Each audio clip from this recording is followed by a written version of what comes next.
요한계시록 17장 소개합니다. 1절 또 일곱 대접을 가진 일곱 천사 중 하나가 와서 내게 말하여 이르되 이리로 오라. 많은 물 위에 앉은 큰 음녀가 받을 심판을 내게 보이리라. 땅의 임금들도 그와 더불어 음행하였고 땅에 사는 자들도 그 음행의 포도주에 취하였다 하고, 이제 17장 18장은 우리가 16장 앞부분 19절에서 소개된 큰 성 바벨론, 이렇게 마무리하면서 끝났던 사탄과 그 악한 세력들을 대표하는 그러한 바벨론이 하나님 앞에 벌 받을 것이다, 이렇게 소개했던 그 큰 성 바벨론에 대한 최후 심판에 대한 내용들을 17장 18장은 좀 더 추가해서 더욱 풍성하게 소개하고 있습니다. 이 17장, 18장은 이렇게 바벨론의 멸망에 대한 부분들을 더욱 강조해서 소개하고 있고, 19장은 어린 양의 혼인잔치의 초대가 되는 또 이러한 교회와 성도들의 영광스러움을 더욱 추가적으로 설명을 합니다. 그리고 이제 마지막 20장 또 이렇게 21장으로 넘어가는 이제 마지막 장면들이 나옵니다.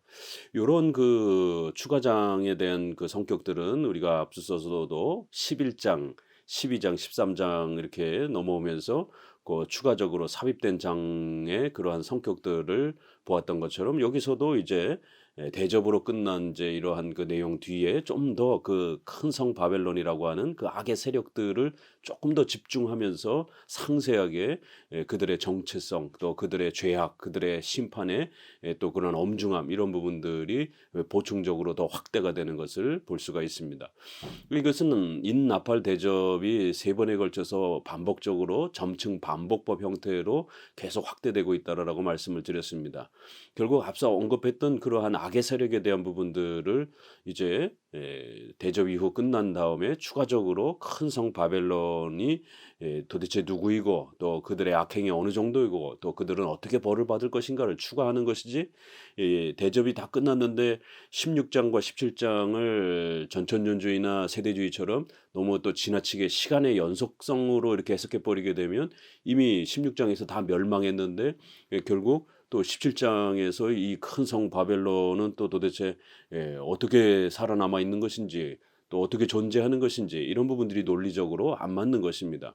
이미 16장에서 큰 성 바벨론이 다 멸망했다고 했는데 17장, 18장에서는 또다시 그 바벨론의 멸망에 대한 부분들이 이야기되고 있기 때문에 시간의 연속적으로 해석하면 안 맞는 것입니다.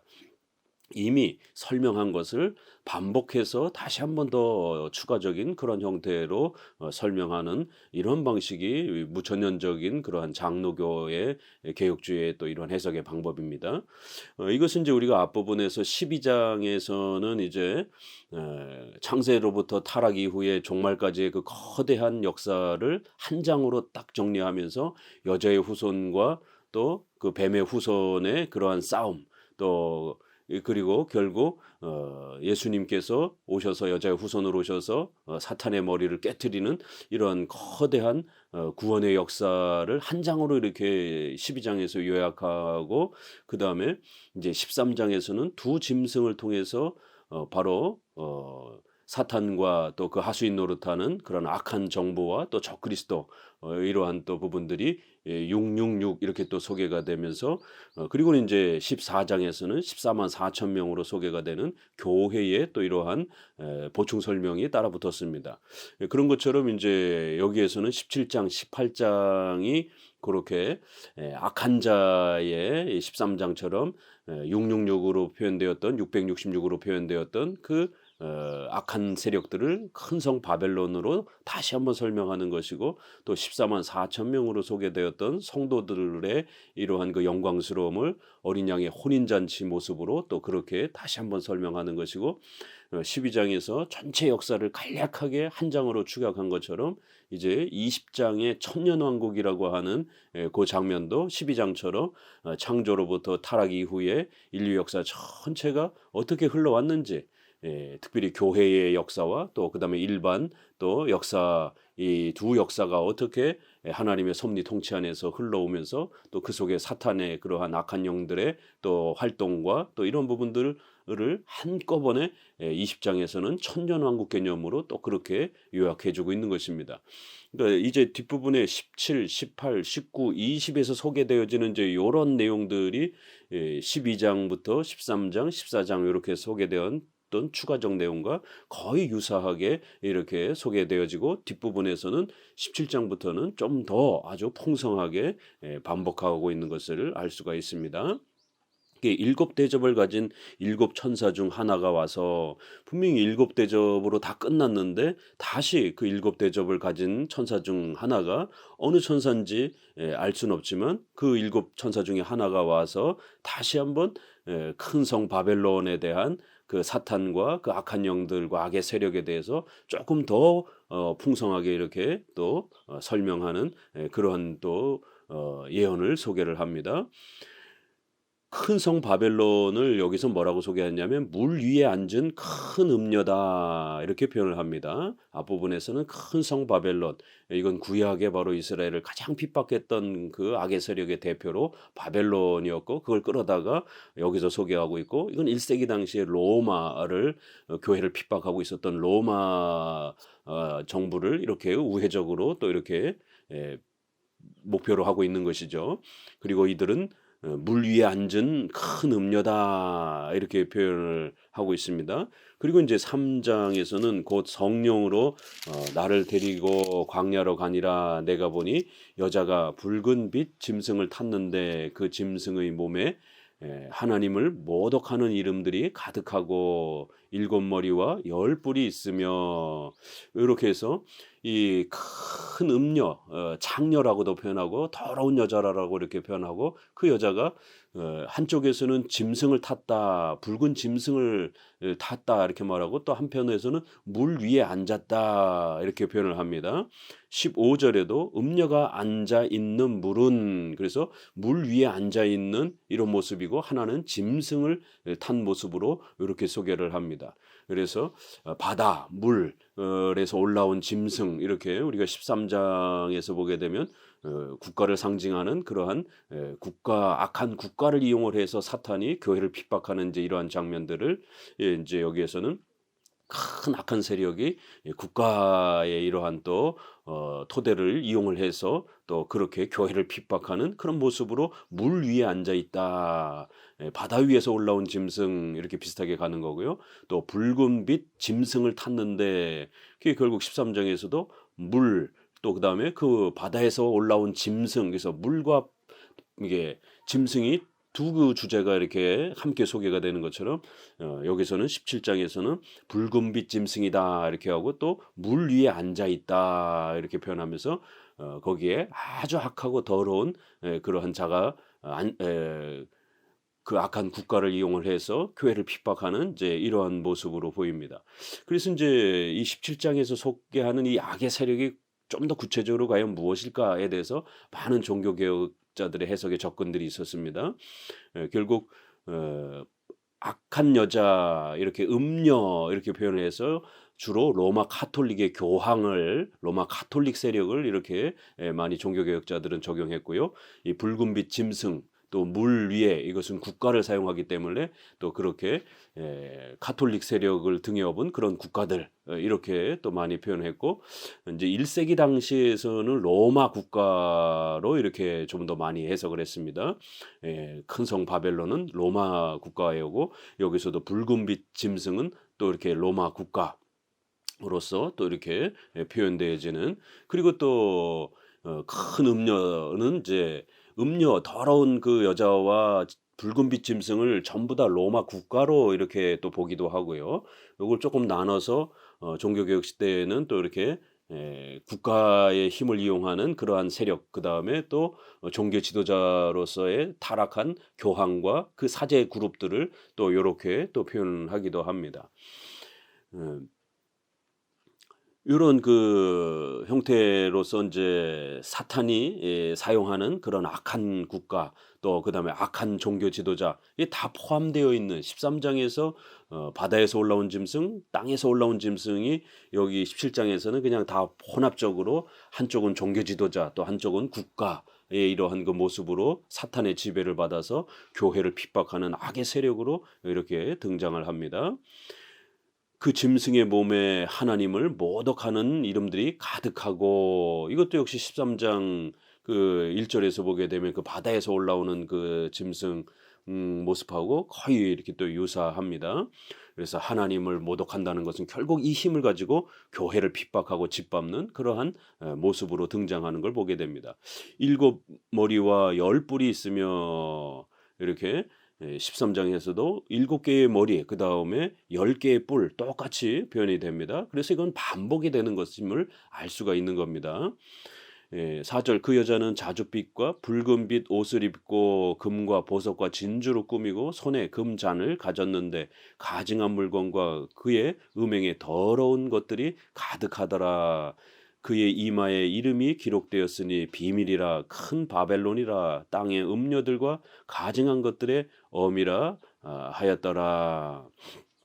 자줏빛 붉은빛 옷을 입었고, 여기는 아주 그 왕처럼 이렇게 사치스러운 그러한 그 옷을 치장한 모습으로, 화려한 그러한 사치스러움으로 자신을 치장한 그러한 그 큰 음녀를 그렇게 표현합니다. 그 이제 종교개혁 시대에는 이제 이런 붉은색 이런 것 때문에 또 좀 더 직접적으로 해석하면서 사제들이 그런 추기경들이 붉은 옷을 입고 그러다 보니까 이렇게 교황과 그 사제들 추기경들로 아주 직접 해석을 해서 아주 적그리스도라고 이렇게 루터도 그렇고 칼빈도 그렇고 또 웨스민스터 신앙고백에도 그렇고 교황을 적그리스도라고 아주 분명하게 적용하는 또 그런 적극적인 또 해석도 있었습니다. 이렇게 아주 사치스러운 그런 모습으로, 이건 다니엘서 9장 27절에도 결국 이렇게 아주 사치스러운 모습으로 적그리스도가 등장을 하고, 그 이마에는 이렇게 결국 큰 바벨론이라 이렇게 표현을 하면서 결국 그 이마에 기록되어 있는 것은 비밀스러운 이러한 그 모습으로 그렇게 나타나고, 결국 그 음료는 큰 성 바벨론이다라고 다시 한번 이렇게 적용하면서 구약의 다니엘서의 그 표현들을 끌어다가 다니엘서 7장이라든가 또 이런 부분에 불법의 또 이러한 악한 자들 뭐 이런 표현들, 또 데살로니가 후서 2장 7절에 보게 되면 또 역시 불법의 그러한 또 비밀 또 이러한 표현들을 쓰면서 악한 자를 또 이렇게 다양하게 표현하고 있습니다. 결국 사탄과 그 무리들을 이렇게 다양한 표현으로 표현하는 겁니다. 그래서 큰 바벨론과 같은 이러한 세력이 땅의 음녀들과 가증한 것들의 또 그런 어미처럼 역할을 하면서 수많은 세력들의 지도자로서 또 그렇게 악행을 행하더라는 것이에요. 그래서 적그리스도, 또 그 다음에 국가, 악한 국가, 이렇게 보면 좀 더 해석하기가 좀 쉽습니다. 6절에 또 내가 보매 이 여자가 성도들의 피와 예수의 증인들의 피에 취한지라, 내가 그 여자를 보고 놀랍게 여기고 크게 놀랍게 여기니. 결국 이 큰 성 바벨론 또 큰 음녀, 이 악한 그 짐승, 이들의 주 목적은 결국 신성 모독하는 이름이 가득 차 있는 그런 모습처럼 결국 하나님을 원망하고 교만스럽게 하나님을 대적하고, 또 한편으로는 성도들을 죽이고 핍박하는, 성도들의 피 흘림, 예수님의 그 증인들의 피를 흘렸다, 이런 표현들이 소개가 됩니다.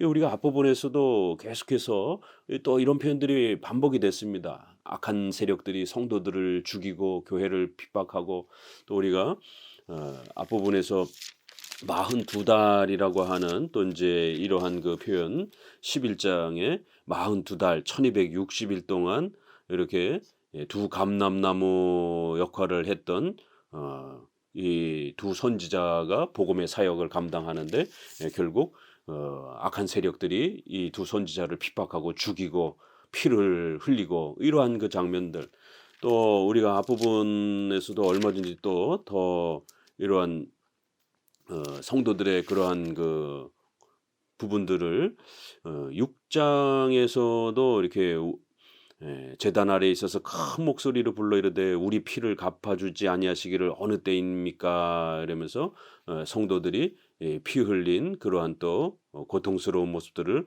또 이렇게 소개를 하기도 합니다. 어, 요런 그 성도들의 그러한 그 순교적인 이러한 또 희생과 고통스러움들이 앞부분에서 거듭거듭 많이 반복이 된 것이고 여기서도 또 재차 반복을 하는 겁니다. 결국 성도들의 피, 예수님을 의지하고 사랑하는 이러한 교회와 성도들을 극심하게 핍박하는 이러한 그 고통스러운 시간들이 최후 심판 전에는 있을 수밖에 없다라는 거예요. 왜냐하면 하나님의 큰 계획 속에서 사탄이 활동하도록 허용하셨다라는 것이에요. 또 그 다음에 우리 성도들이 고난과 어려움을 통해서 더 성화의 이러한 그 또 성장을 이루어가도록 또 그렇게 하나님 또 사용하신다라는 거예요. 거대한 하나님의 작정과 섭리의 계획 속에 또 이렇게 성도들의 고난과 아픔들이 주어지도록 또 한 일정한 기간 동안 악한 세력들이 또 이렇게 활동하도록 하나님께서 그렇게 섭리해 가신다라는 거예요. 그렇기 때문에 성도들은 비록 이런 악한 세력들이 등장하여 교회를 핍박하고 성도들을 괴롭게 한다 할지라도 절대로 신앙을 포기하거나 또 좌절하거나 낙심하지 말라라는 것이에요.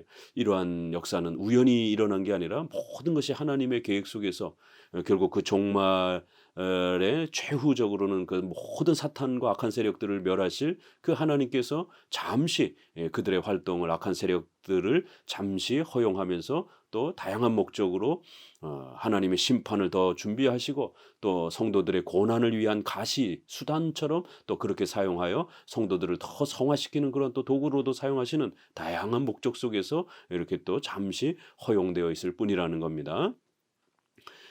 그래서 놀랍게 여기고 또 크게 놀랍게 여기니 이러면서 7절에 천사가 이르되 왜 놀랍게 여기느냐. 그래서 당황하지 말라. 결국 이것은 우연히 일어나는 것이 아니라 하나님 모르게 일어나는 것이 아니라 이 모든 역사는 하나님의 계획과 또 인도하심 속에서 일어나는 것이다라는 거예요. 그래서 이제 그 사탄의 실체와 또 그 사탄의 죄악과 악이 무엇인지를 좀 더 선명하게 가르쳐 주겠다 이렇게 말합니다. 그래서 17장에는 사탄의 그 악한 영들의 죄의 그 성격을 좀 더 집중적으로 소개하고요. 18장에서는 그들의 멸망의 아주 구체적인 그런 장면들을 좀 더 소개를 합니다.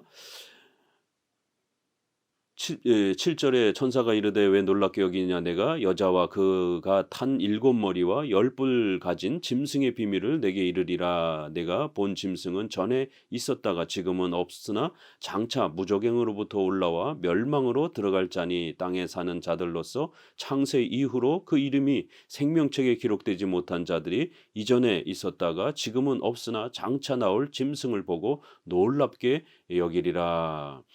이제 우리가 그동안 배웠던 계시록에서 소개했던 그러한 아주 중요한 그 기독교 교리 종말론과 관련된 핵심이 짤막하게 또 이렇게 압축되어 소개가 됩니다. 그 여자와 또 그가 탄 7머리와 10분 가진 짐승을 이제 소개하겠다 이러면서 내가 본 짐승은 이러면서 17장에 이렇게 이 여자, 음녀 이런 표현이 여자라는 표현이 6번, 음녀라는 표현이 4번, 그래서 도합 10번 정도가 이 큰 음녀, 더러운 여자로 이렇게 10번 정도가 소개가 되고 있고요.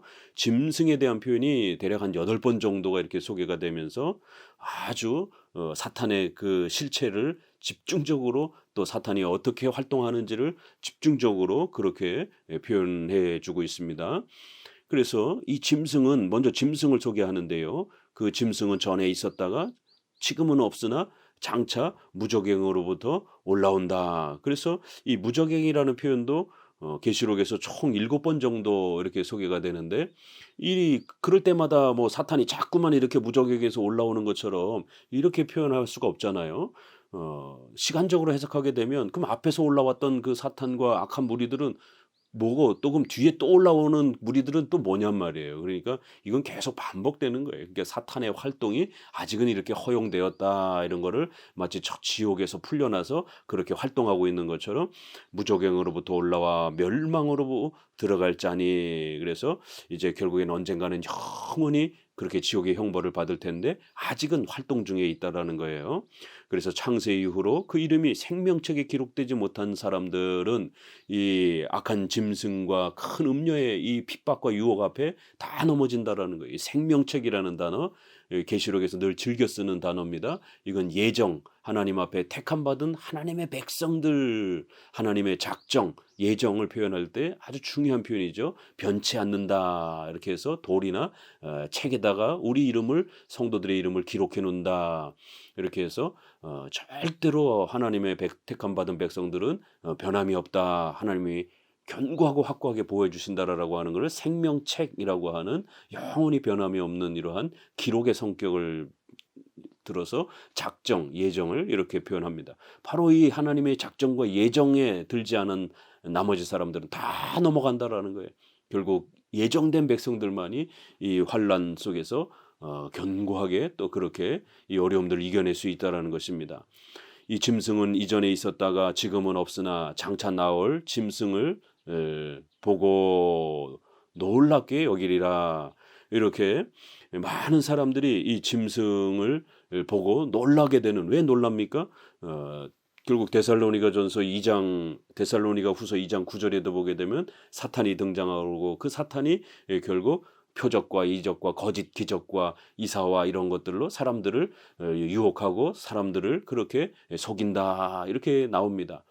결국 신비 체험과 이상한 체험들을 그렇게 주겠다 그러면서 사람들로 하여금 호기심을 갖게 하고 거기에 맹신하게 하면서 중세 시대의 그런 방언, 축기, 병고침, 성수 이런 행사들을 통해서 얼마나 많은 사람들을 미혹하고 그렇게 기독교를 체험 중심적인 그러한 형태로 변질시켰습니까? 말씀을 연구하는 게 아니라 그런 체험에 빠져서 그렇게 사람들이 맹종하면서 기독교를 아주 변질시키는, 오늘날도 오순절파의 이러한 신비 체험이라든가 은사주의라든가 이런 다양한 그런 종교 체험을 그렇게 기적을 일으키면서 사람들을 유혹하고 맹신으로 끌고 가면서 결국 교회가 타락하게 만드는 그런 많은 일들이 얼마든지 사탄에 의해서 일어날 수 있다라는 거예요. 그 짐승의 그러한 그 엄청난 그런 기적을 행하는 이러한 현상들을 보고 많은 사람들이 놀라고 거기에 쫓아갈 것이다라는 겁니다. 그래서 이방 종교에도 결국 그러한 사탄의 속임 때문에 일정한 기적이 나타나기도 합니다. 교회 안에서도 이런 이단들이라든가 또 잘못 악한 종교 지도자의 활동 안에도 이상한 기적들이 일어나면서 사람들이 거기에 빠지는 것이에요. 만약 아무것도 없었다라면 안 빠지겠죠. 그러나 사탄은 일정한 능력이 있기 때문에 이렇게 짐승에게 능력을 주어서 사람들이 올바른 신앙으로 성경을 사랑하는 이러한 바른 정통 신앙으로 들어가지 못하도록 엉뚱한 쪽으로 빠지도록 그렇게 많은 유혹들을 할 것이다라는 거예요. 9절 지혜 있는 뜻이 여기 있으니 그 일곱 머리는 여자가 앉은 일곱 산이요 또 일곱 왕이라 다섯은 망하고였고 하나는 있고 다른 하나는 아직 이르지 아니하였으나 이르면 반드시 잠시 동안 머무리라. 전에 있었다가 지금 없어진 짐승은 여덟째 왕이니 일곱 중에 속한 자라. 그가 멸망으로 들어가리라. 내가 보던 열 뿔은 열 왕이니 아직 나라를 얻지 못하였으나 다만 짐승과 더불어 임금처럼 한동안 권세를 받으리라. 그들이 한 뜻을 가지고 자기의 능력과 권세를 짐승에게 주더라. 이 이제 17장에서 굉장히 어려운 이제 본문입니다. 이 부분이. 그래서 항상 계시록은 그 단어와 글자를 너무 자세하게 추적하면서 해석하는 것은 항상 조심해야 됩니다. 그렇게 되면 특정한 인물과 시간을 너무 구체화하게 되면 안 맞았을 때에 결국 난감한 일이 벌어지는 것이죠. 그래서 전체 문맥 아래에서 좀 더 구약과 연결해서 넓게 해석하는 것이 이러한 종말론과 예언에 대한 해석법입니다. 이제 여기에서 이 일곱 머리는 일곱 산이다. 그래서 왜 이렇게 일곱 산이라 표현했을까? 이것은 큰 성 바벨론을 로마로 비유해서 설명한 것처럼 전통적으로 로마의 글들을 보게 되면 로마는 일곱 그런 언덕 위에 이렇게 세워졌다. 일곱의 큰 도시들이 로마를 구성하는 핵심 도시고 그 일곱 도시들을 중심으로 해서 로마가 형성되는 것처럼 이러한 로마의 지정학적 위치에 이러한 그 비유적 표현입니다. 그래서 1세기 당시에 도미티안 황제에서 핍박을 받고 교회가 고통을 받는 이러한 모습을 대놓고 도미티안 황제를 지적하게 되면 성도들이 더 어려움을 당할 수 있기 때문에 요한은 이렇게 우회적으로 구약의 바벨론을 끌어다가 이렇게 우회적으로 비유로 설명하면서 성도들이 직접 또 해를 당하지 않도록 또 그렇게 보호 장치를 마련하면서, 그러나 실제로는 교회를 핍박하는 로마를 이렇게 책망하는 것입니다.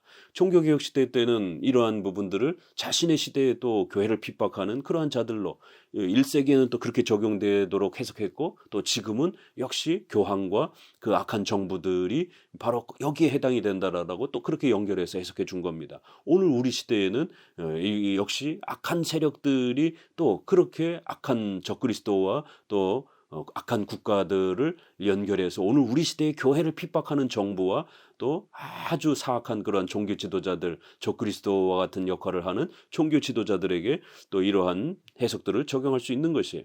그래서 7산인데 그 7 중에 5은 망하였고, 그러니까 이제 도미티안 황제가 통치하던 시대에 90년에서 100년 요한이 이제 활동하고 있었기 때문에 앞에 5 정도의 가이사부터 시작해서 5 대표적인 왕들은, 여러 왕들이 있지만 대표적으로 한 5 핵심적인 왕들은 사라졌고, 이제 하나는 지금 있고, 지금 바로 도미티안 황제 가운데 있고, 다른 하나는 아직 등장하지 않았다. 이제 이렇게 표현하면서 미래에 더 악한 왕은 남겨두는 것이에요.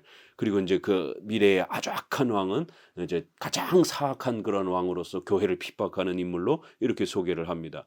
그리고 전에 있었다가 지금은 없어진 짐승은 8째 왕이라 이러면서 7째와 8째를 이렇게 서로 연결을 시킵니다.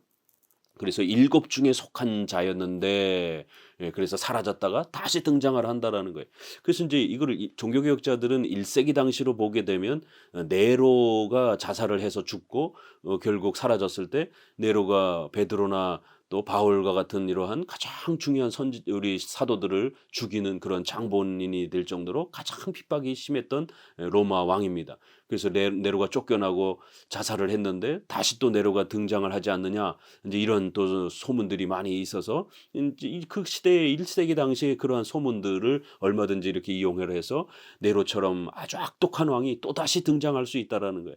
그래서 전에는 있었다가 지금은 없으나 또 장차 나올 것이다. 이거는 항상 사탄과 또 악한 영들과 또 적그리스도의 이런 활동들이 어느 때는 더 극심했다가 또 사라졌다가 또 다시 또 더 강력하게 또 교회를 핍박하는 세력으로 등장을 하기도 하는 그러한 사탄의 세력의 흥망성쇠를 또 이렇게 더 전면에 나타나기도 하고 또 잠잠해졌다가 이런 여러 과정들을 이렇게 표현하는 겁니다. 그래서 장차 올 왕은 아주 더 악독한 왕이고, 그 7째 왕과 8번째 왕은 그렇게 또 서로 비슷한 성질을 가지고 있는데, 그러나 마지막 한 번 더 등장하는, 그래서 7 그렇게 머리였는데 추가적으로 하나를 더 소개하면서 7번째 머리에 해당이 되는 그러한 그 왕과 거의 비슷할 정도의 악독함을 가졌는데, 결국 그는 더 어마어마한 형태로 교회를 핍박할 것이다. 이렇게 표현하고, 또 10뿔도 역시 10왕이다. 아직 나라를 얻지 못한 또 그러한 여러 그러한 또 악한 국가의 왕들로 소개합니다. 그러니까 7뿔도 로마의 그러한 대표적 왕이고, 또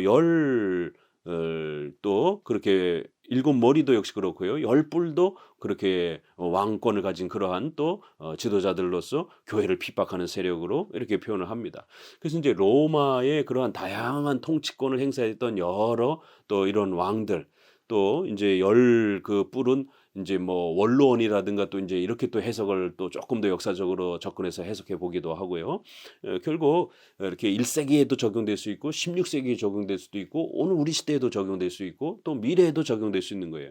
그래서 이거를 존 메가다나 세대주의처럼 정말 직전에 일어나는 그런 어떤 특정한 어떤 시간에 특정한 국가에다가 이렇게 지적하면서, 옛날에는 또 EU가 10개의 나라가 합쳐지게 되면 그렇게 종말이 오는 것처럼 지금 EU가 10개 나라가 훨씬 넘었잖아요.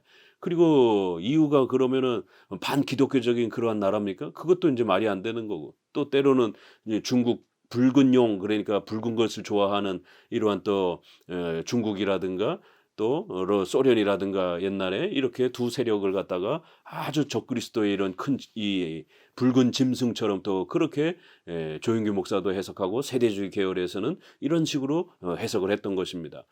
결국 아무 일 없잖아요. 그렇기 때문에 이러한 세대주의적인 그런 구체적 해석들은 문제가 있는 겁니다. 어느 시대나 적용될 수 있는 것이에요. 그리고 마지막 시대는 좀 더 극심해질 수 있는 것이죠. 그래서 이렇게 짐승과 더불어 한동안 권세를 얻으면서 교회를 핍박하는 그런 악한 정부 또 악한 종교 지도자의 이러한 그 세력들이 항상 역사 속에는 존재한다라는 겁니다. 14절 그들이 어린 양과 더불어 싸우려니와 어린 양은 만주의 주시오 만왕의 왕이심으로 그들을 이기실 터이요 또 그와 함께 있는 자들 곧 부르심을 받고 택하심을 받은 진실한 자들도 이기리로다. 또 천사가 내게 말하되 내가 본 바 음녀가 앉아 있는 물은 백성과 무리와 열국과 방언들이라. 내가 본 바 이 열불과 짐승은 음녀를 미워하여 망하게 하고 벌거벗게 하고 그의 살을 먹고 불로 아주 사르리라. 이는 하나님이 자기 뜻대로 할 마음을 그들에게 주사 한 뜻을 이루게 하시고 그들의 나라를 그 짐승에게 주게 하시되 하나님의 말씀이 응하기까지 하심이라. 또 내가 본 그 여자는 땅의 왕들을 다스리는 큰 성이라 하더라. 이렇게 계속해서 짐승의 그러한 악행들과 그들이 교회를 핍박하는 모습들을 소개합니다. 그들이 어린 양과도 싸우고 또 성도들하고도 싸우면서 이렇게 예수님을 십자가에 못 박으려고 악행을 저지르고 교회를 핍박했지만 결국 예수님은 무능력해서 십자가에 죽으신 것이 아니라 그 십자가에 죽으셔야만이 그 대속적 죄값으로 치르시면서 우리를 구원하실 수 있기 때문에 그렇게 십자가에 죽으신 것이에요. 그러한 모든 과정들을 통해서 사탄을 이기시고 또 우리 성도들도 그렇게 택함 받은 성도들 바로 예정받은 성도들이 또 사탄과 싸워서 이기는 그리스도와 더불어 반드시 이길 것이다라는 겁니다. 이러한 승리를 의지하고 살아나는 것이에요. 이 약한 그 짐승은 그렇게 물 위에 앉아 있는데 백성과 무리와 열국과 국가의 이러한 악한 세력들이라 이렇게 또 해석하면서 결국 이제 이들이 열불과 짐승은 음료를 미워하면서 그렇게 서로 싸우면서 벌거벗게 하고 그 살을 파먹으면서 서로 죽이고 싸우더라는 거예요. 처음에는 힘을 합쳐가지고 음녀와 짐승이 교회를 핍박하고 예수님을 핍박했지만 이제 때가 되면 짐승과 음녀는 서로 물어뜯으면서 그렇게 서로를 죽이는 그러한 참혹한 심판을 당하게 될 것이다라는 겁니다. 결국 이러한 모든 역사는 우연히 일어나는 것이 아니라 하나님이 자기 뜻대로 할 마음을 그들에게 주사 이게 바로 하나님의 작정이 이루어지는 방식이라는 겁니다. 그래서 악한 자들은 자기들의 소원과 자기들의 욕망을 따라 움직이는 것이에요. 그래서 반드시 벌을 받는 겁니다. 그러나 하나님의 거대한 작정과 섭리 속에서 그 모든 그들의 악한 마음과 행동과 이 모든 것들이 통치되어지고 다스려진다라는 것입니다. 그래서 분명히 인간의 타락과 사탄과 악한 영들의 타락은 그들의 의지로 이루어지는 것이에요. 그러나 하나님은 그들의 의지와 그들의 모든 행동까지도 결코 하나님의 통치를 벗어나서 일어나질 수 없도록 그렇게 하나님의 뜻대로 움직이고 그렇게 통치되어져 가도록 그렇게 창조와 종말의 역사를 펼쳐가신다라는 거예요. 그래서 한 뜻을 이루게 하시고 그 나라를 그 짐승에게 주게 하시되 하나님의 말씀이 응하기까지 이렇게 거대한 역사는 하나님의 계획과 작정 속에서 이루어져가는 것이지 절대로 악한 자의 힘에 의해서 또 불신자들의 그러한 권력에 의해서 이루어지는 게 아니라는 거예요.